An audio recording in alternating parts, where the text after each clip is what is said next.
Indonésie, plus de 500 randonneurs bloqués à Lombok après le séisme. Plus de 500 randonneurs et leurs guides, parmi lesquels de nombreux étrangers, aient été bloqués lundi au mont Rinjani, site touristique populaire sur l'île de Lombok en Indonésie, au lendemain d'un puissant séisme meurtrier.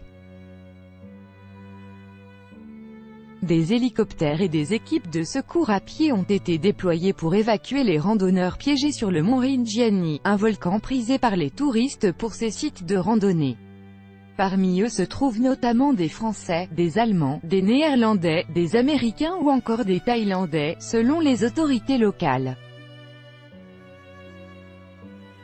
Séisme en Indonésie. Copyright AFP. Il y a toujours 560 personnes bloquées, à la suite de glissements de terrain consécutifs au tremblement de terre de magnitude 6,4 qui a frappé l'île dimanche, a déclaré le directeur du parc national de Rinjani, Sudiono, qui n'a qu'un patronyme comme nombre d'Indonésiens. 500 sont dans la zone du lac Segara Anakan et 60 à Batu Seper, a-t-il précisé. Le séisme a fait -16 morts et plus de 160 blessés.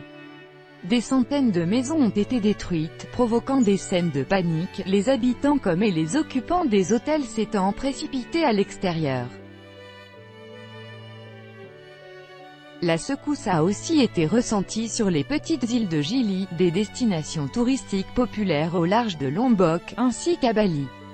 Selon le plan d'évacuation des autorités, les opérations de secours au mont Rinjani devraient durer au moins jusqu'à mardi. Outre les 560 randonneurs, des centaines d'autres ont déjà été évacués dimanche.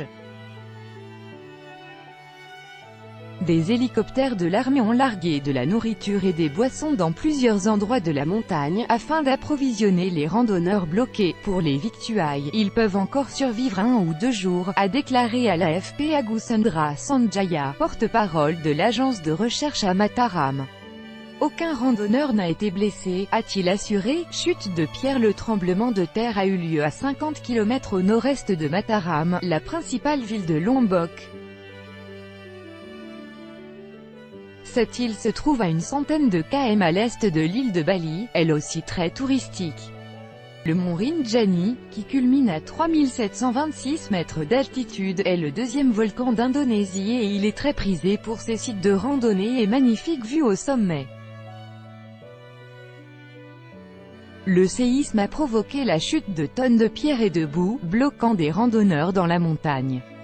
Les sentiers du mont Rinjani avaient été fermés après le séisme par crainte de nouveaux glissements de terrain. Le séisme de magnitude 6,4 avait été suivi par 2 autres forts tremblements de terre et plus d'une centaine de répliques.